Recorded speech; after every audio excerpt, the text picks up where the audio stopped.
요나를 통하여 그 요나의 모습과 그걸 통하여 예수님의 우리를 위한 희생에 대하여 생각할 수 있는 시간을 갖게 해주셨음을 감사드립니다.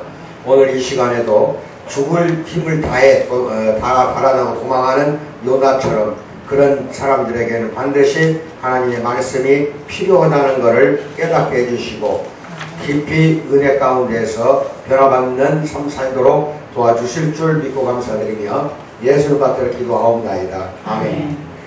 요나서 1장 1절로 3절 합독합니다. 시작. 여호와의 말씀이 아미떼의 아들 요나에게 임하니라. 이르시되 너는 일어나 저 큰 성 니느웨로 가서 그것을 향하여 외치라. 그 악독이 내 앞에 상달되었음이니라 하시니라. 그러나 요나가 여호와의 얼굴을 피하려고 일어나 다시스로 도망하려 하여 요바로 내려갔더니 마침 다시스로 가는 배를 만난지라. 여호와의 얼굴을 피하여 그들과 함께 다시스로 가려고 뱃삭을 주고 어디 올라가요? 배 올라가 버렸어요.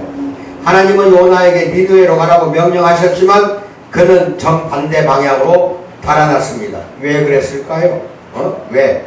우리는 요나의 불순종이 하나님의 선하심에 대한 그 불신에 뿌리를 두고 있다는 것을 오늘 이 시간에 더 확실히 깨닫기 바랍니다.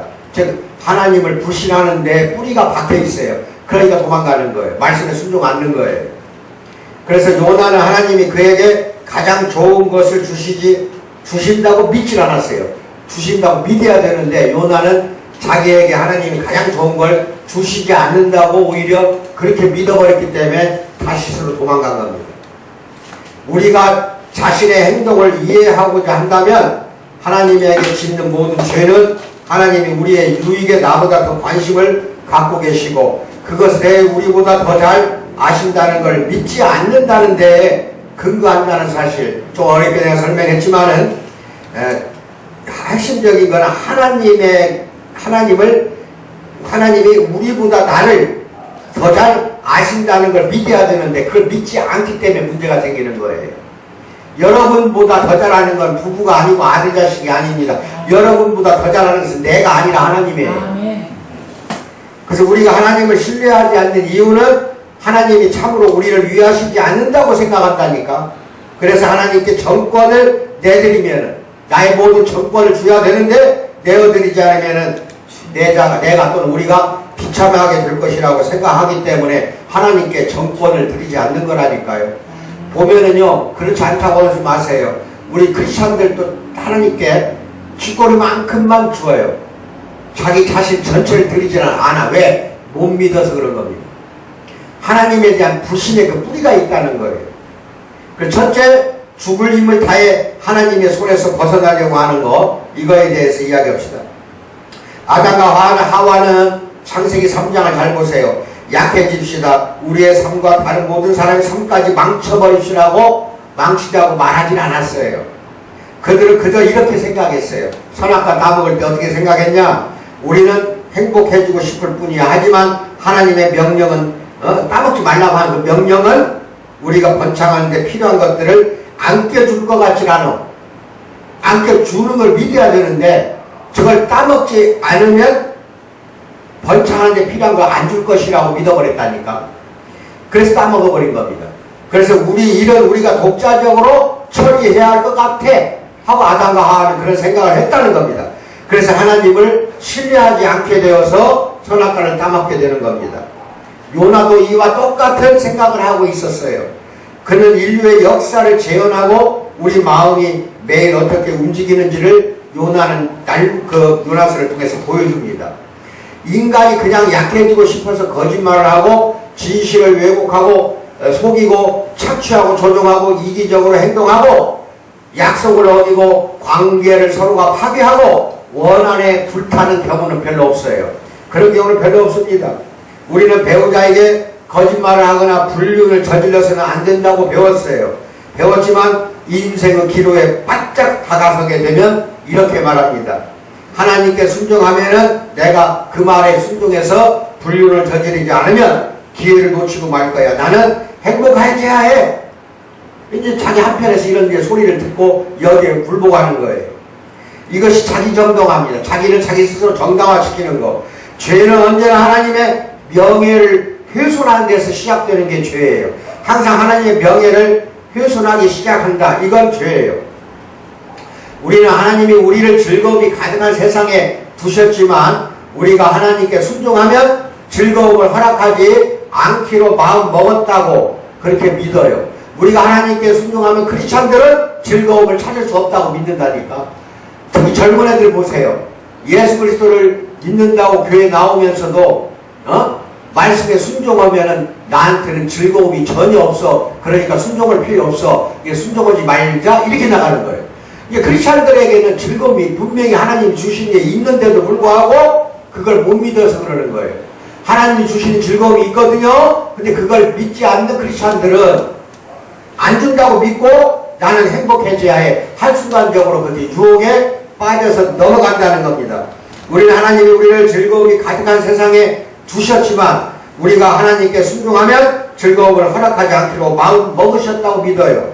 이것이 뱀의 거짓말이고 아담과 하와는 사탄의 첫 유혹에 넘어가서 타락한 것. 창세기 3장 4절로 5절 다시 한번 찾아보세요. 여기 넘어간 겁니다. 뱀은 하나님께 불순종하는 것이 온전한 행복과 잠재력을 실현할 너는 그게 유일한 길이라고 말했고 이 망상은 모든 사람의 마음에 깊이 뿌리 박혀서 태어날 때부터 뿌리 박혀서 태어나요. 우리가 하나님을 신뢰하지 않는 것은 무엇보다 자신의 지혜를 지나치게 신뢰하기 때문에 그래요. 요나는 자기 지혜를 너무 믿어버린 거예요. 하나님 말씀보다도.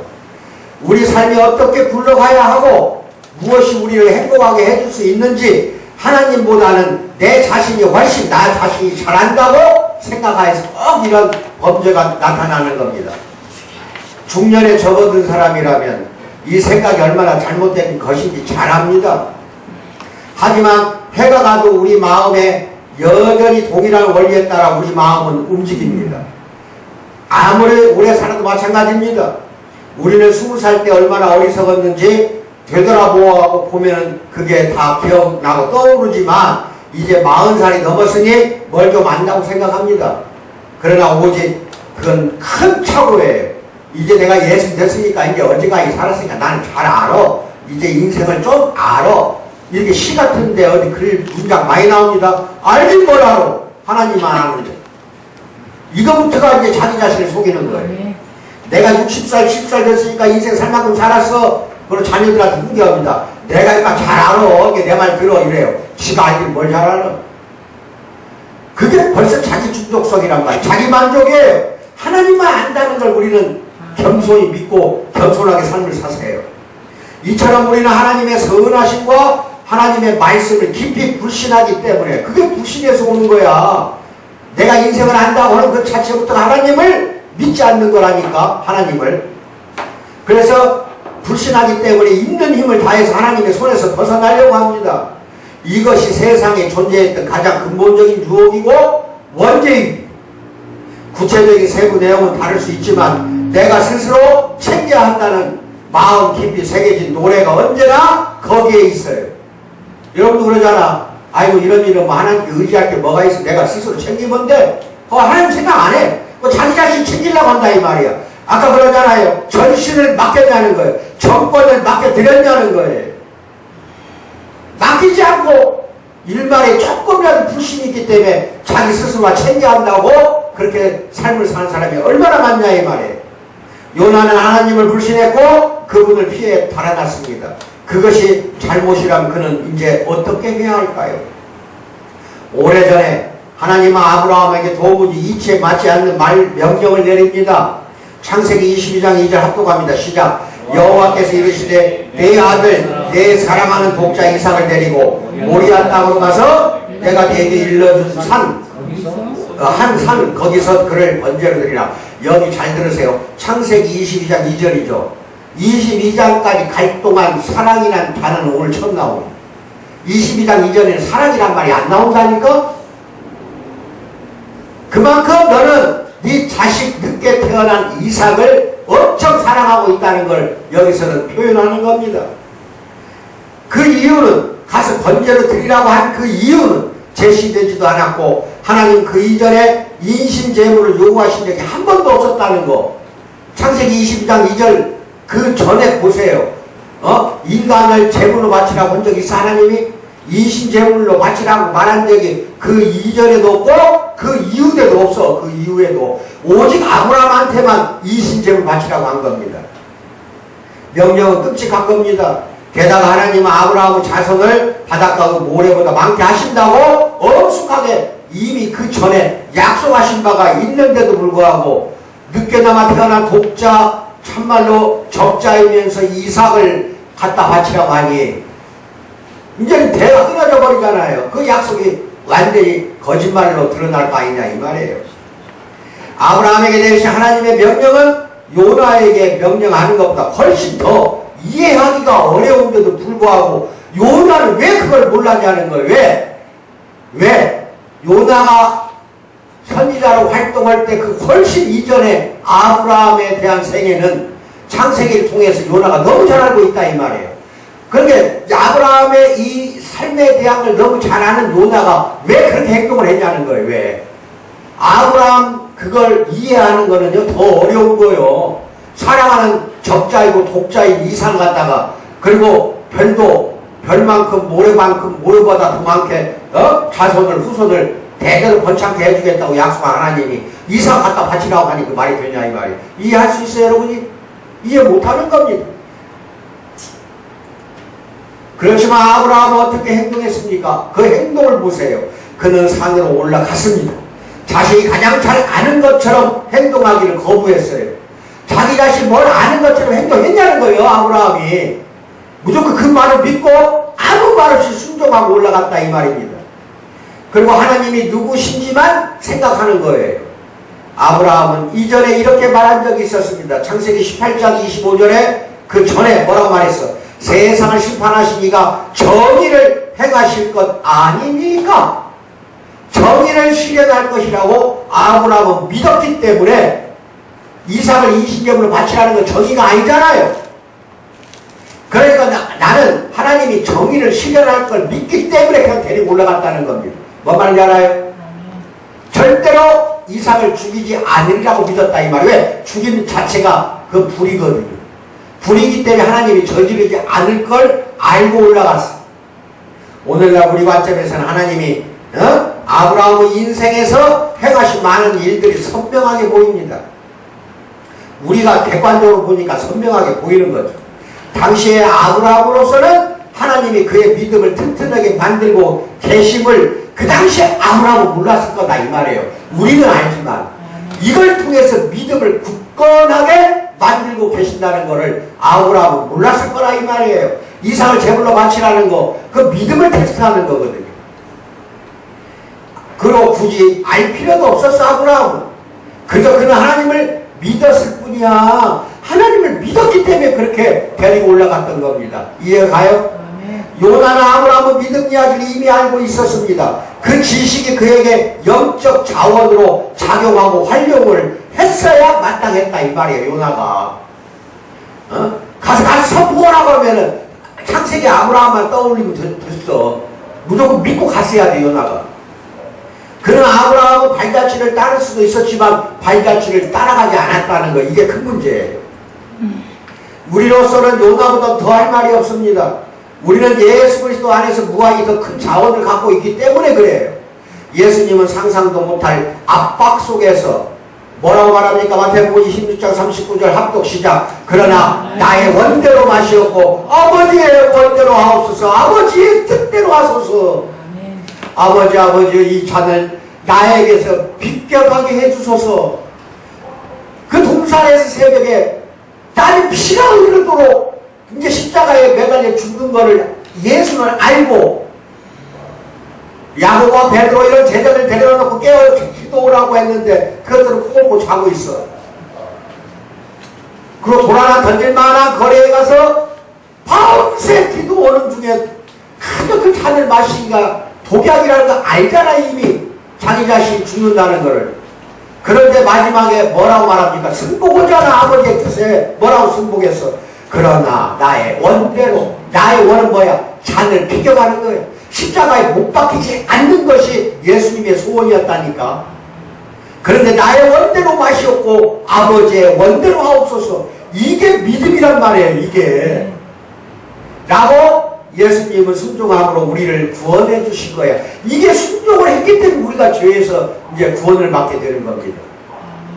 요나가 하나님이 주신 사명을 따르자면 죽음과 고난을 각오해야 됩니다. 맞아요. 옛날 우리 믿음의 조상들, 순교자들 많죠. 죽음을 각오했어요. 마찬가지로 우리도 그러한 순교자들처럼 죽음을 각오했어야 돼. 요나도 마찬가지고 이건 우리도 오늘날 마찬가지라는 겁니다. 죽음과 고난을 각오해야 하고 오랜 세월 동안 많은 그리스도인들이 언제라도 갑작스럽게 죽을 수 있는 지역에 가서 설교하고 선교하고 선을 행하라는 부름을 받고 그 지역에 갔던 겁니다. 하지만 요나는 자기 생각만 하고 순종하기를 거부했습니다. 하나님이 예수님께 맡기신 사명은 확실한 죽음과 무한한 고난을 의미하지만 예수님은 본인이 아니라 우리를 생각하고 우리를 자기를 생각했다면은 이 잔을 피하게 하셔서 이대로 했을 거예요.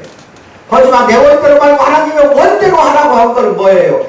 자기 자신을 생각하는 게 아니라 우리의 죄를 구원하는 걸 생각하고 십자가의 길로 걸어가셨다는 겁니다. 아멘을 받으셔야지. 이런 거는 예수님이 말씀하신 잔에 대해, 잔이라는 건 뭐냐? 죄에 대한 하나님의 진노가 우리가 받아야 할 형벌을 그리스도 예수가 대신 감당하겠다는 것이 잔이에요. 잔. 그 잔을 빗겨가게 해달라고 얼마나 고통스러웠으면 십자가에 죽는다는 걸 상상만 해도 이건 고통이란 말이에요.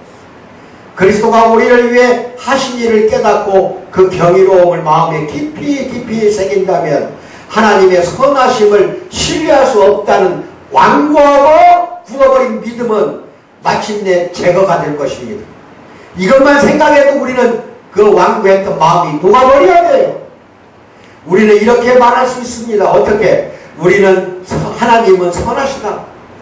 그분이 나를 위해 그 모든 일을 하셨으니 나를 사랑하시는 것이 분명하다. 예수님이 우리를 위해서 그 고통을 당하고 죽게 만든 하나님이시니 얼마나 선하냐. 그러니까 나를 사랑하는 게 분명하다.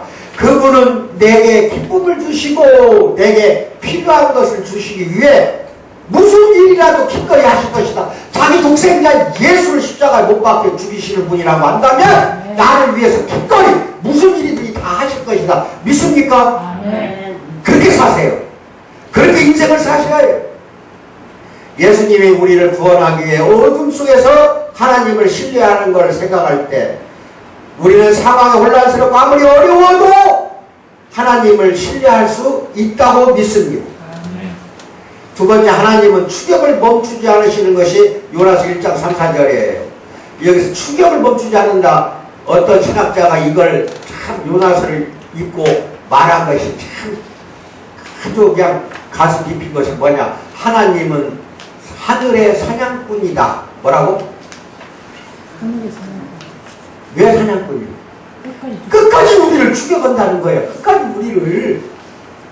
같이 읽어요. 시작. 그러나 요나가 여호와의 얼굴을 피하려고 일어나 다시스로 도망하려 하여 욥바로 내려갔더니 읽어요. 마침 다시스로 가는 배를 만난지라 여호와의 얼굴을 피하여 그들과 함께 다시스로 가려고 뱃삭을 두고 배에 올랐더라.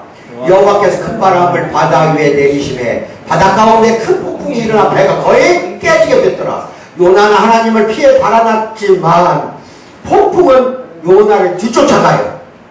하나님께 불순종할 때마다 우리는 필요 목적을 위반하고 있다는 것을 믿기 바랍니다. 하나님이 우리를 만든 또 자연계와 나를 만든 필요 목적을 위반하는 게 불순종이에요. 하나님은 그분을 섬기고 알고 누리도록 우리를 창조했기 때문에 불순종하는 그 자체가 결국은 뭐예요? 위반하는 거라니까. 세상에는 자연적인 결과라는 것이 있고 또 모든 죄에는 폭풍이 뒤따른다는 걸 믿기 바랍니다. 하지만 우리는 폭풍에 시달려야 마땅한 요나뿐만 아니라 그와 상관없는 뱃사람들까지도 폭풍이 덮치는 것을 봤죠. 뱃사람들 아무 죄가 없어. 근데 요나한테 폭풍을만 닥친 게 아니라 죄도 없는 뱃사람들 수십 명에게도 폭풍이 똑같이 불어닥쳤다는 거 믿기 바랍니다. 그럼 오늘날 여러분이 관계 속에서 삽니다. 우리는 다 관계 속에서 살기 때문에 한 사람의 불순종으로 말미암아 여러 사람에게 피해를 준다는 걸 알아야 된다는 겁니다. 그러니까 저 멀리 있는 지구 반대편에 사는 사람들이 온갖 죄악에 빠져 있다고 하자. 반대편에 있는 우리가 안심하고 산다? 이거 말도 안 된다는 거예요. 그들로 인하여 우리한테도 폭풍이 닥쳐온다는 걸 믿으라는 겁니다. 세상은 어려움과 고난이라는 폭풍으로 가득합니다. 그 중에는 우리가 자초하게 하는 것도 너무 많아. 폭풍이 어느 쪽이든 하나님은 폭풍을 통해 우리 삶에 그분의 선한 뜻을 이루어 가신다는 걸 믿어야 되고, 이게 로마서 8장 28절 뭐예요? 하나님 사랑하는 들은 모든 것이 합력하여 선하게. 그래, 그거예요. 그 모든 것이 합력하여 서는가, 모든 것 속에는 폭풍이 들어있다니까. 선한 것만 들어있는 게 아니라는 겁니다. 우리 삶에 폭풍이 닥치는 한 가지 이유는 그것을 통해서만 가능한 방식으로 하나님을 의지하고 그분의 사랑과 능력을 발견하게 하려고 우리에게 폭풍을 주는 거예요. 폭풍 속에서 나만 바라봐라 이거예요. 폭풍 속에서 나만 의지하라. 내가 주는 폭풍을 견뎌내며 나를 바라보는가 내가 직접 보겠다는 거야. 여러분이가 나한테 닥치는 폭풍은 다 인생의 고난과 어려움을 말하는 거야. 그 고난과 어려움 속에서 너희들이 나를 바라보고 진짜 나를 믿는가 한번 보겠다 이거예요. 그러니까 폭풍 속에서 미소 짓는 사랑하는 우리 성도들이 되기를 주님의 이름으로 축원드립니다. 우리 삶에 그런 모든 것은 폭풍이 하나님을 의지하고 하나님의 사랑과 능력을 발견하게 하려고 우리에게 폭풍이 온다. 성공의 목사인 존 뉴턴은 시련과 유혹을 다룬 목회 서신에서 우리가 가장 큰 고통 가운데 있을 때만 이 존 뉴턴이 지은 작사가 그게 어메이징 그레이스, 나 같은 죄인 살리시 그거예요. 이 목사가 뭐라고 해요? 목회 서신에서 영혼을 붙드시는 하나님의 능력과 지혜와 은혜가 분명해지고 견딜 힘을 완전히 넘어서는 압박에서도 견디고 심지어 승리할 힘을 얻게 된다. 이것이 폭풍 속에서 우리가 견뎌내야 할 이게 자극이 되어야 한다는 겁니다. 자신의 맹목성, 교만, 자충적성, 자기 자신이 자기 만족하는 것, 결코 이런 것들로 인하여 인식하지 못하는 것은 누구에게나 가장 큰 위험이에요. 이게 위험이야 이게. 우리는 삶을 지혜롭게 꾸려갈 능력을 넉넉히 갖고 있다고 자신이 실제보다 덕스럽고 정직하고 실제보다 점잖다고 자연스럽게 자기 자신을 믿어버리는데 문제가 있는 거예요. 이렇게 믿고 살랍니까? 자기 자신을 이렇게 믿고 살랍니까? 아니요. 이것은 치명적인 오류입니다. 오류이고 사탄은 우리가 끝내 그 진실을 보지 못하게 하려고 오래 운이 좋고 번영하는 삶을 누리게 기꺼이 허락할 수도 있어요. 하지만 사랑이 많으신 하나님은 우리가 스스로 상태에 눈을 떠서 뭔가 조치를 취할 수 있기를 원하십니다. 그래서 많은 이들의 삶에 폭풍을 보낸다는 걸 믿기 바랍니다. 열애전, 이게 재밌는 이야기 잘 들으세요. 깊은 숲속 오두막에 사는 사악한 마녀가, 아주 악독한 마녀가 나오는 전래 동화를 읽었어요. 지나가는 여행자들이 묵을 곳을 찾아오면 마녀는 그 들어온 그 여행자에게 식사와 함께 침대를 제공합니다. 침대는 어느 누구도 그런 감촉을 느껴보지 못했을 만큼 놀랍고 편안한 침대를 주는 거야. 근데 이게 이제 무서운 거예요. 그러나 그 침대는 어둠의 마모에 걸린 상태의 침대이기 때문에 거기서 잠만 들면 해가 떠오를 때 그 인간은 돌로 변하고 맙니다. 그러면 그 석상, 돌로 굳어진 석상은 세상이 끝날 때까지 마녀의 소장품이 되는 거예요. 이게 돌 다 이제 여행자 변한 돌들을 석상으로 세워 놓는 거예요. 마녀는 한 어린 소녀를 불러 자기를 섬기게 했는데 소녀는 마녀에게 저항할 힘이 없었지만 마녀의 희생자들을 불쌍히 여겼어요. 어느 날 한 젊은이가 숙식할 곳을 찾아왔고 거기서 묵게 되었습니다. 소녀는 그가 돌로 변하는 걸 견딜 수가 없어서 아마 그 젊은이가 마음에 들었던 모양이에요. 그래서 그의 침대에 침대 밑에 있잖아. 매트리스, 매트리스 위에 이렇게 덮는 요대기를 깔아놨을 거 아니야. 그 밑에다가 뭘 집어넣어놨어? 어? 나뭇가지, 돌멩이, 엉겅퀴는 이제 가시가 있는 풀로 봐요. 가시가 있는 풀을 잔뜩 집어넣었어. 그래서 침대는 말도 못하게 이제 불편해집니다. 젊은이가 몸을 뒤척이면서 온갖 물체가 느껴집니다. 그때마다 그 물체를 빼내서 침대 밖으로 내던졌지만 그래도 새로운 물체들이 자꾸만 나와서 그 젊은이의 몸을 찔러댔습니다. 결국 그는 밤잠을 설쳤고 피곤하고 지친 몸으로 동트기 한참 전에 일어났습니다. 그리고 문을 나서자 소녀와 마주친 젊은이는 불평을 있는 대로 쏟아냈어요. 여행자에게 어떻게 나뭇가지와 돌멩이와 엉겅퀴가 가득한 끔찍한 침대를 제공할 수 있느냐 하고 역정을 치고 소리치고 그 젊은이는 갈 길을 갔습니다. 소녀는 이렇게 속삭였습니다. 아, 당신이 느낀 불편함은 편안한 잠을 대가로 당신이 빠져들었을 무한한 심각한 비참함에 비하면 편안하게 잤으면 돈 떨어졌을 거 아니야. 돈 됐을 거 아니야. 아무것도 아닙니다. 이 불편은 아무것도 아니랍니다. 그건 내 사랑의 나뭇가지와 돌멩이였어요. 자, 여기 보세요. 인생에 살면서 하나님의 돌멩이와 나뭇가지와 엉겅퀴 같은 가시를 우리에게 주는 것은 그 엉겅퀴, 나뭇가지, 돌멩이는 사랑의 나뭇가지, 돌멩이, 엉겅퀴, 가시라는 거예요. 우리에게 주는 건 그 사랑의 가시라니까. 이게 이해가요? 우리에게 주는 모든 폭풍과 고난과 역경은 사랑을 담은 하나님의 가시입니다. 이 소녀가 젊은이한테 하듯이 하나님 우리를 일깨우시고 그분을 의지하게 하고자 우리의 침대 밑에 사랑의 나뭇가지를 돌멩이들을 넣어 놓으십니다. 그것은 역사의 끝, 종말이 가서 혹은 인생의 끝에서 우리 마음속에 주님이 없는 일이 없도록 우리 마음속에 주님이 있어야 할 거 아니에요. 그때 가서 주님이 없는 일이 있으면 안 되기 때문에 우리가 돌로 바뀌는 일이 없도록 석상이 되지 않도록 하기 위해서 참으로 성경 구원에 대해서 이어가지 말합니다. 에스겔서 36장 26절 시작. 새 영을 너희 속에 두고 새 영을 너희 속에 두고 새 마음을 너희에게 주되 너희 육신에서 굳은 마음을 제거하고 부드러운 마음을 줄 것이라고 하잖아요. 이 굳은 마음을 없애기 위해서 폭풍을 준다는 겁니다. 아멘 받으셔요. 부드러운 마음으로 바꾸기 위해 새 영을 준다는 이 새 영은 성령입니다. 성령이 그렇게 해주시는 거예요.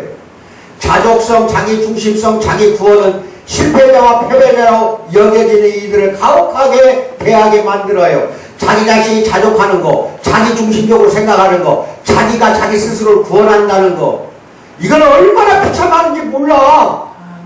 아이러니하게도 우리가 스스로 기준에 부합하지 못하면 이제는 끝없이 자기 자신을 혐오하고 좌절과 우울증으로 떨어지게 됩니다. 요나에게 몰아친 폭풍과 풍랑 깊숙한 곳에서 하나님은 물고기를 정하시고 큰 물고기로 그를 구원하십니다.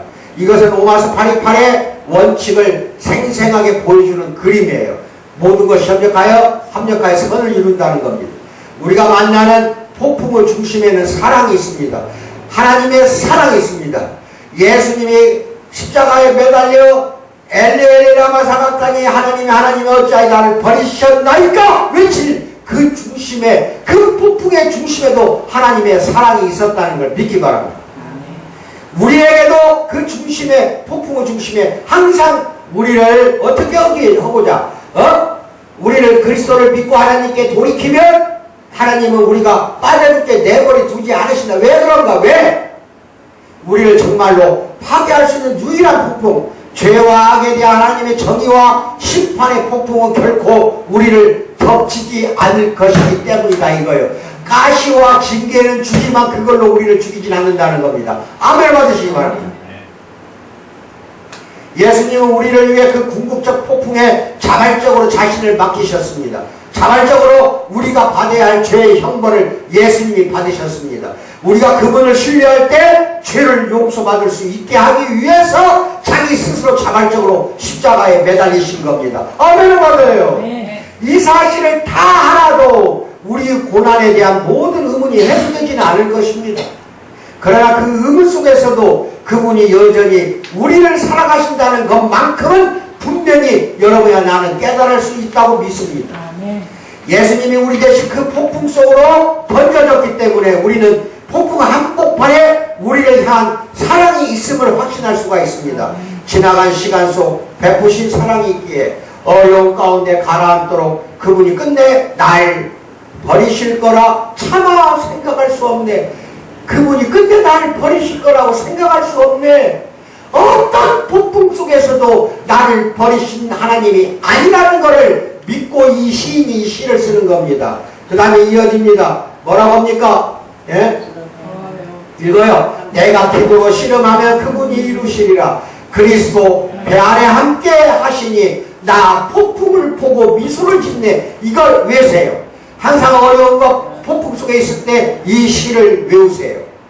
세 번째, 요나와 예수님을 통해 보는 사랑의 원형을 요나서 1장 11절로 17절 합독합니다. 여기 찾습니다. 시작. 바다가 점점 중용한지라 우리가 그에게 이르되 우리가 너를 어떻게 하여 바다가 우리를 위하여 잔잔하겠느냐. 아니 그가 대답하되 나를 불어 바다에 던지라. 그래야 바다가 너희를 위하여 잔잔하리라. 너희가 이 큰 폭풍을 만난 것이 나 때문인 줄 내가 아노라. 아니라 그러나 그 사람들이 힘써 돌을 저 배를 육지로 돌리고자 하다가 바다가 그들을 향하여 점점 더 흉용함으로 느긴 못한지라. 우리가 여호와께 부르짖어 이르되 여호와여 구하고 구하오니 이 사람 생명 때문에 우리를 멸망시키지 마옵소서. 무죄한 피를 우리에게 돌리지 마옵소서. 주 여호와께서는 주의 뜻대로 행하심이니이다 하고 요나를 물에 들어 바다에 던짐에 바다가 뛰어오는 것이 곧 그친지라. 그 사람들이 여호와를 크게 두려워하여 여호와께 제물을 드리고 서원을 하였더라. 여호와께서 이미 큰 물고기를 예비하사 요나를 삼키게 하셨으므로 요나가 밤낮 3일을 물고기 뱃속에 있으니라. 신약성경은 요나가 뱃사람들을 물리적으로 구원하기 위해 죽을 뻔했던 사건을 예수님이 우리를 영원히 구원하기 위해 실제로 십자가에 죽으신 일의 표적이나 표징으로 봅니다.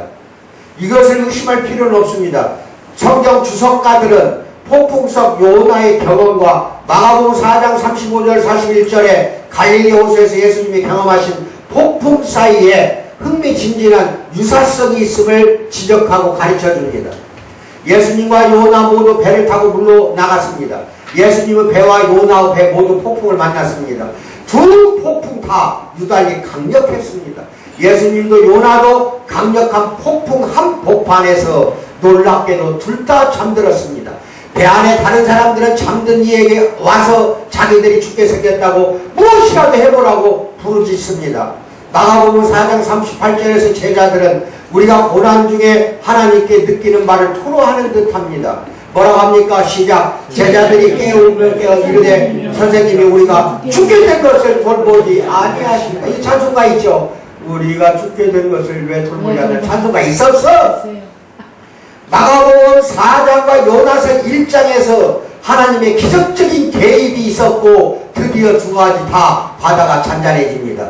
끝으로 뱃사람들과 제자들은 폭풍에 시달릴 때보다 구원받은 후에 더 두려워하더라. 마가복음 4장 41절 요나서 1장 16절 둘 다 더 두려워하는 장면이 나옵니다. 이 유사성은 우연의 일치일 수가 없어요. 이 유사성 때문에 망하는 뱃사람들을 위해 기꺼이 죽겠다는 요나의 의지가 그보다 더 큰 구원을 가져다주는 무한히 더 큰 희생적인 사람을 가리킨다고 우리는 믿어야 됩니다. 요나와 달리 예수님은 바다로 던져지지 않았습니다. 예수님은 물에 빠져 죽는 것보다 훨씬 더 큰 위험에서 우리를 구원하러 오셨기 때문에 물에 빠져 죽으려고 던져질 이유가 없어. 십자가에 죽는 게 더 큰 일이기 때문에. 그래서 예수님은 갈릴리 호수의 폭풍을 잔잔하게 하고 제자들을 구하셨습니다. 그리고 이후 우리를 죄와 죽음 자체에서 구원하시기 위해 십자가에서 하나님의 진노라는 궁극적인 폭풍 속으로 예수님 몸을 던지셨습니다. 요나가 밤낮 사흘 동안 큰 물고기 뱃속에 있었던 것 같이 인자도 밤낮 사흘 동안 땅속에 있으리라. 마태복음 12장 40절. 요나를 직접 지적하며 나도 땅속에 요나처럼 3일 동안 갇혀있게 된다는 걸 미리 예언하는 걸 들을 수가 있습니다. 요나가 뱃사람들에게 자신을 배 밖으로 던지라고 말하고 자신을 희생하여 그들을 구했을 때 그는 성경의 중심 테마를 재현한 거야. 잘 들어야 돼. 성경의 중심 테마는 사랑이에요. 그걸 재현한 게 요나였고 예수님도 그걸 재현한 겁니다. 여기에서 우리가 살펴볼 수 있는 적어도 두 가지 측면이 있습니다. 하나는 윤리적 측면으로 사랑은 자기를 주는 것이어야 한다는 점이야. 사랑은 뭐라고요? 자기를 주어야 한다는 겁니다. 우리는 희생적인 사랑을 통해서만이 이 세상에서 잘 살아갈 수가 있습니다. 누군가는 나를 위하여 희생했기 때문에 이 세상에서 여러분이나 내가 살아가고 있다는 걸 믿기 바랍니다. 시작성경 기자들은 애정을 가리키는 꽤 일반적인 그리스어 단어가 아가페입니다. 많이 알죠? 아가페? 새롭고 독특한 의미를 부여하는데 성경 학자인 존 스토트 목사에 따르면 성경에서 아가페 사랑은 다른 사람들을 섬기는 자기 희생을 뜻한다고 이야기를 하고 있습니다. 아가페가 뭐라고요? 다른 사람을 섬기는 자기 희생이 아가페 사랑이다 이겁니다. 요한일서 3장 16, 18절 합독합니다. 시작. 그가 우리를 위하여 목숨을 버리셨으니 우리가 이로써 사람을 알고 우리도 형제들을 위하여 목숨을 버리는 것이 뭐라고요? 마땅하니라. 이게 아가페예요. 누가 이 세상의 재물을 가지고 형제의 비판을 보고도 도와줄 마음을 닫아버리면 하나님의 사랑이 어찌 그 속에 거하겠느냐. 자녀들아 우리가 말과 혀로만 사랑하지 말고 행함과 뭘로 하자? 진실함으로 하자. 요한은 이것으로 우리가 사랑을 알게 되었다고 합니다. 아시겠어요? 그리고 십자가 이후로 영영 사랑은 자기를 내어줌으로 정의된다고 주장하는 겁니다. 그래서 뭐라고 합니까? 마음의 본질이 살인인 것처럼 인간 마음의 본질이 뭐라고요? 남을 죽이는 거라니까? 우리 마음은 그렇게 악독해져 있어. 살인인 것처럼 마음의 본질이 살인이라고 한다면 사랑의 본질은 자기 희생입니다. 뭐라고요? 사랑의 본질이 뭐라고? 자기 희생이에요. 살인은 잘 들어요. 다른 사람의 목숨을 빼앗는 것이고 자기 희생은 다른 사람의 목숨을 빼앗는 것이 아니라 자기 목숨을 내놓는 거예요. 이제 알았어요? 다시 한번 내가 이야기합니다. 살인은 다른 사람 목숨을 뺏는 것이고 사랑은 자기 희생, 자기 목숨을 내놓는 거야. 결국 죽이는 게 달라. 살인은 다른 사람을 죽이지만 아가페 사랑은 나를 죽이는 거예요. 누구를 죽이는 거라고? 나를 죽여서 다른 사람 살리는 거라니까. 이게 아가페 사랑입니다. 이걸 믿기 바랍니다. 많은 사람들이 이런 사랑의 정의에 거부감을 느낍니다. 이런 정의는 사람이 학대받거나 착취당하는 관계에 머물게 만든다고 불평합니다. 하지만 그것은 사랑의 전체 정의를 잊어버린 처사입니다. 존 스토트가 말한 대로 자기 희생은 언제나 다른 사람을 섬기는 겁니다. 뭐라고요? 다른 사람을 섬기는 거. 이게 예수님이 우리에게 요구하는 거고 하나님이 우리에게 요구하는 게 다른 사람을 섬기는 겁니다. 누군가가 나를 착취하거나 내게 죄를 짓도록 허용하는 것은 상대를 사랑하는 일이 결코 아닙니다. 그것은 상대의 잘못된 행동을 굳어지게 만들고 두 사람 모두를 파멸로 이끌 수 있어요. 자기를 내어준다는 미명 아래 심리적으로 아주 나쁜 여러 이유로 협박과 이용을 당하는 이들이 분명히 세상에는 많습니다. 사실 그것은 이기적인 처사이고 자신이 상대보다도 우월하거나 꼭 필요한 존재라고 느낄 수 있는 방법입니다. 자기를 내어주는 사랑이 학대나 억압으로 이어질 수밖에 없다는 말은 이것을 완전히 오해한 데서 나옵니다. 서구 문화와 기독교의 가장 큰 차이점 하나가 바로 여기에 있습니다. 서구 사회는 사람을 기본적으로 자기 실현을 위한 거래로 정의합니다. 사랑을 그렇게 정의를 하는 거예요. 그래서 시장에 근거한 정의입니다. 두 사람 모두에게 이익이 되는 한도 안에서 사랑은 관계에 머문다는 거예요. 즉 두 사람에게 이익이 되는 게 사랑이라고 생각한다니까. 이게 서구 사회예요. 우리나라도 마찬가지 우리나라도. 하지만 이 접근법은 광범위한 폐해, 큰 피해를 줍니다. 자녀 양육에 관한 어느 책은 수많은 현대인들이 자녀를 적게 갖거나 아예 갖지 않는 이유를 이렇게 설명합니다. 시작. 우리는 배우자를 자유롭게 고르거나 바꾸고 직업도 자유롭게 고르거나 바꿉니다. 그러나 자녀들은 결코 고르거나 바꿀 수 없어요. 어떤 다른 영구적인 헌신도 요구하지 않는 문화에서 아이들은 구속력 있는 마지막 흑우야. 사랑도 사라지고 없어지고 다 지금 현대사회가 엉망으로 돌아가는데 자녀 하나가 딱 살아남아갖고 구속을 시켜요. 사랑이라는 게 무엇인가를 이어지게 하는 게 자녀라는 거야. 그러니까 이어지기 싫으니까 결혼해가지고도 자녀를 안 가지려고 한다 이 말이에요. 사랑이 없어졌기 때문에 지금 젊은이들이 핑계댈 거 없어. 직장을 못 구하면 어쩐다. 그런 핑계 대지 마세요. 경제적인 이유로 결혼해갖고 자녀를 갖지 않는 게 아니라 서로 둘이 사랑하다 끝나면 끝나는 거예요. 자녀 갖지 말자 이렇게 되는 거예요. 그건 사랑이 아니야. 자녀가 있기 때문에 아가페 사랑이 존재하는 겁니다. 우리의 개인주의적인 사회에서는 결혼마저도 두 당사자가 혜택과 이익을 얻는 한에서만 존재하는 소비자적 관계로 이 사랑을 지금 현대는 21세기는 바뀌었어요. 그 관계가 한쪽의 희생을 요구하는 순간, 즉 받는 것보다 주는 것이 많아지는 순간 얼마든지 폐기될 수 있다. 이 사랑은 없어질 수 있다. 서로가 동등해한다는 거예요. 기부의 테이크야 그냥. 그걸로 끝나는 거예요. 사회는 말합니다. 하지만 자녀 양육은 이런 현대적 태도에 완강하게 처하는 거야. 그것은 여전히 자녀 양육이라는 것은 계속적인 예수님의 희생을 닮았어. 뭐라고요? 자녀들 키워가 살잖아. 예수님의 십자가를 부모가 짓는 거야 그게. 그러니까 그 십자가 짊어지지 않으려고 결혼하기도 싫고 결혼한다 하더라도 자녀를 안 가지려고 한다 이 말이 이 싸가지 없는 것들이. 21세기가 싸가지 없는 사회로 다 바뀌어버렸어. 부모는 사랑하는 마음에서 자녀에게 자기 생명을 주는 방식으로 자발적인 고통을 감수하잖아. 그렇게 하지 않으면 자녀는 평생 본의 아니게 고통을 당하기 때문에 죽는 순간까지 탈탈 다 털려 그냥. 이 늙은이들이 계속 나도 털리고 있어 지금도. 털려도 좋아. 뭐라고? 그럼 나중에 이제 부모가 자식들한테 버림받아고 거지로 노숙자로 내버려 지금 죽고 이런 세상이 어떤 세상이 되는지 몰라. 근데 그게 아가페란 말이에요. 그 사랑만이 존재하기 때문에 오늘날 현대사회가 존재한다는 걸 믿어야 돼. 그마저도 없었다고 생각해봐. 현대사회는 완전히 어둠이야 어둠. 그래서 여러분 잘 알고 계세요. 과거 잘못에 대한 피해 복수와 보복이 끊어지지 않으면 문명사회는 무너져요. 하지만 불만을 제쳐놓고 협력할 수 있으려면 꼭 있어야 하는 마음의 습관을 우리 문화는 더 이상 우리 안에 만들지 못하게 한다니까.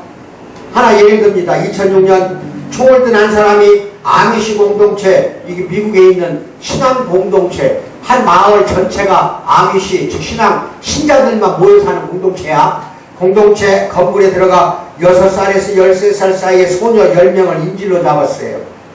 그는 그중 8명에게 총을 쏘아 5명을 죽게 하고 자살했어요. 그런데 아미시 공동체는 아이들의 살인자를 용서한다고 발표해버렸다니까. 신문에다가 방송에다가 발표함으로써 미국 사회를 깜짝 놀라게 했어요. 그들은 살인범의 장례식에 참석해서 충격에 빠진 가족을 돕겠다는 의사를 밝혔어. 그 살인범도 자살했다고 했지. 그 가족도 충격을 받았을 거 아니야. 그 가족을 돕겠다고 한다니까. 자기들 자녀 6명이 죽었는데도. 잘 들어야 됩니다. 딸을 잃은 아미시 가족도 총을 쏜 사람과 그 가족을 용서했습니다. 많은 이들이 그들의 행동에 감탄했지만 이 사건을 연구한 사회학자들은 현대 미국 사회는 더 이상 이와 같이 반응하는 사람들을 배출할 수 없다고 쓰고 있어. 갈수록 이런 것이 없어진다는 거지. 미국은 이제 자기 표현을 하고 자신의 권리를 내세우라고 모든 사람이 격려하는 자기 주장의 사회로 변질됐어요. 그와 달리 아미시 기독교 공동체는 예수님의 자기 희생을 본받아 자기 포기의 문화를 만들어냈고 다른 사람들을 섬기기 위해 권리까지도 포기했습니다. 우리 사회는 자기를 내어줌과 희생적 사랑의 이상을 상실했기 때문에 그 구성원들에게 사회 속 인간의 삶을 위한 이런 기본적인 요건을 갖추게 하는 자원을 제공할 수가 없게 되어버렸어요. 갈수록 비참해져. 요나 희생의 두 번째 측면은 신학적인 면입니다. 우리는 그리스도의 희생적인 사랑을 통해서만 영원히 구원받을 수가 있어요. 문학, 연극, 영화에서 대속적 희생은 언제나 작품에서 눈을 뗄 수 없는 가장 감동적인 전환점이 됩니다. 영화 라스트 모이칸, 내가 젊어서 본 거예요. 아주 오래됐어요. 영국군 소련 덩컨 헤이워드는 자신을 사로잡은 인디언들에게 자신이 불길 속에서 죽으면 나다나엘과 그가 사랑하는 코라가 풀려날 수 있겠느냐고 물었습니다. 덩컨이 끌려가면서 경의를 표하네 그녀를 데리고 나가게 라고 외칠 때 우리는 다른 이들을 구하기 위해 기꺼이 목숨을 내놓는 그의 불굴의 정신에 큰 감동을 받습니다. 다른 이들 중 한 명 나다나엘은 그의 연적이었어. 또 연적을 살리기 위해 자기가 죽겠다는 거예요. 덩컨은 마치 십자가에 달리듯 양팔이 묶이고 몸을 쭉 뻗은 채 죽는 장면이 나와요. 이게 영화의 사실. 그거 내가 보고 충격을 받았어요. 어니스트 고드는 또 하나 다른 이야기예요. 제2차 세계대전 중 일본군의 전쟁 포로가 되었습니다. 당시를 다룬 회고록에서 그는 강제노동의 항구가 끝나고 간수들이 사회 자료를 숫자를 회화했는데 하나가 없어진 일을 회상합니다. 이게 뭐냐면은 화이강의 달이라는 영화 있어요. 내가 보여줄라 했는데 안 봤지 여러분들? 봤어요. 옛날. 내가 보여줬잖아. 안 보여줬지? 안 보려고 해서 안 보여준 거예요. 보는. 그거 봐야 돼. 거기에 일본군들이 버마야 화이강의 다리를 놓는데 영국군 포로들을 데려다가 갔다가 네. 가지고 막 포로들을 막 함부로 이렇게 나오잖아. 하루는 일 끝나고 나서 삽자루 실는데 하나가 부족해. 그게 누가 훔쳤냐? 나와라. 일본 군인들이 안 나와. 이게 막 하나씩 집어대고 다 죽여버린다 하니까 한 사람이 나가버려. 한 사람이 나가서 내가 훔쳤습니다. 그래버린 거예요. 잘 들어. 그 이야기야 이게. 경구나 한 간수는 범인이 실토하지 않으면 영국군 전쟁포로를 다 죽이겠다고 협박했습니다. 그는 총에 공의를 당겼고 당장이라도 포로들 하나하나 쏠 기세였어. 바로 그 순간 한 포로가 차분하게 앞으로 나와서 말했습니다. 내가 그랬습니다. 그는 말없이 차렷 자세를 서 있었고 맞아 죽을 때까지 입을 열지 않았습니다. 이사야서 53장 10절 봐요. 그들이 수용소로 돌아가 다시 삽의 개수를 세어봤더니 삽은 빠짐없이 거기에 있었습니다. 그 사람은 모두의 목숨을 구하기 위해 자신을 희생했던 거예요. 일본 군인들이 잘못이었어요. 삽을 한 자루를 그러니까 여러 사람을 살리기 위해서 군인 하나가 내가 그랬다고 하고 희생을 해버리고 자기 목숨을 던지는 그 장면이 나와요. 이게 아가페 사랑이야. 이게 이 이야기들이 왜 우리에게 감동을 줄까요? 평범한 삶의 구속부터 가장 극적인 순간까지 가장 극적인 순간까지 삶을 변화시키는 모든 사랑은 대속적 희생이라는 걸 알기 때문에 그래. 즉 내 목숨을 내놓는 것이 가장 궁극적인 사랑이라 이거예요. 우리 삶에 정말 변화를 일으키는 일을 한 사람은 우리 대신에 희생을 했거나 개입하여 변화를 주어 뭔가를 주었거나 지불했거나 짊어져서 우리가 그럴 필요가 없게 합니다. 오늘날 많은 사람들은 대속적 속죄 교리를 거부합니다. 이게 예수님의 그 대속적인 거야. 그들은 그 교리가 진노에 차서 용서하기를 꺼리는 하나님에게서 억지로 용서를 끌어내는 사랑의 예수님을 묘사한다고 생각합니다.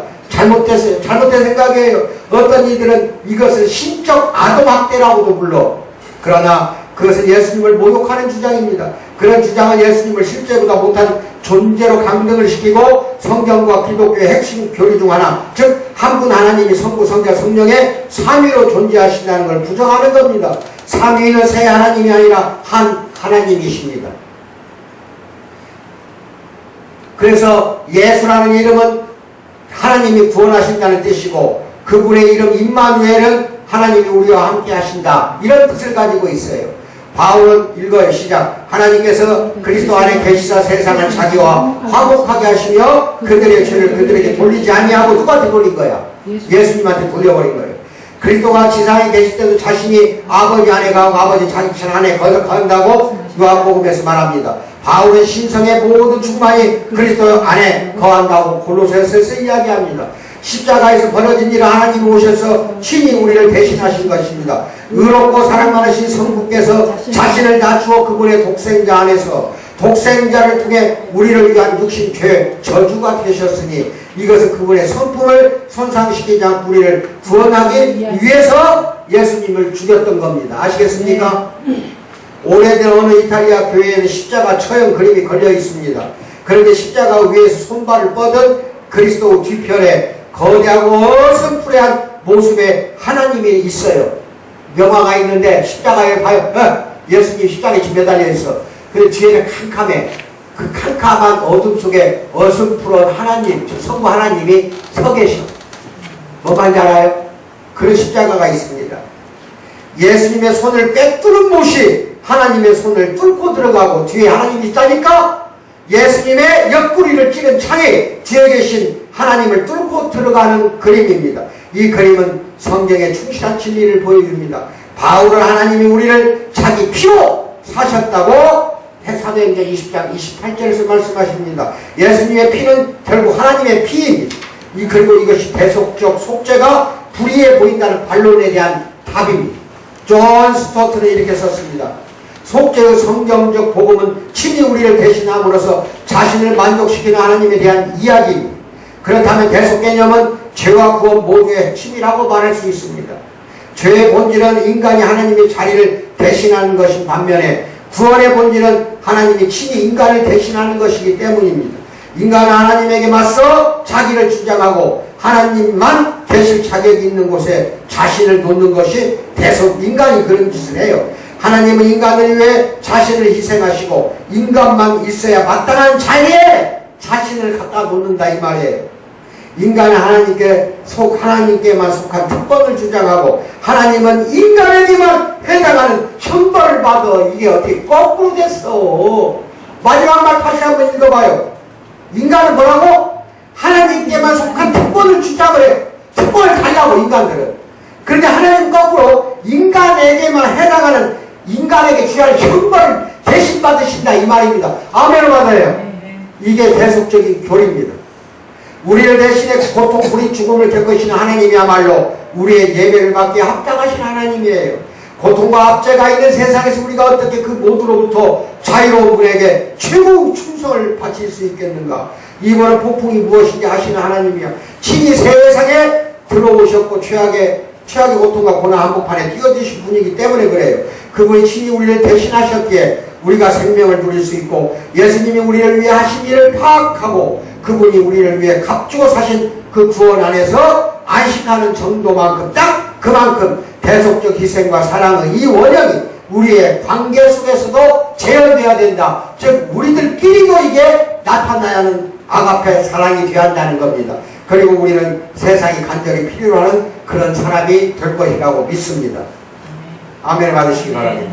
기도합니다. 사랑의 하나님 아버지 참으로 감사합니다. 이제 아가페적인 사랑을 참으로 잘 지니고 항상 이웃과 또 모든 사람을 위하여 삶을 살아갈 때 부족함이 없도록 채워주실 줄 믿고 감사드리며 예수 받들 기도하옵나이다. 아멘. 이 시간에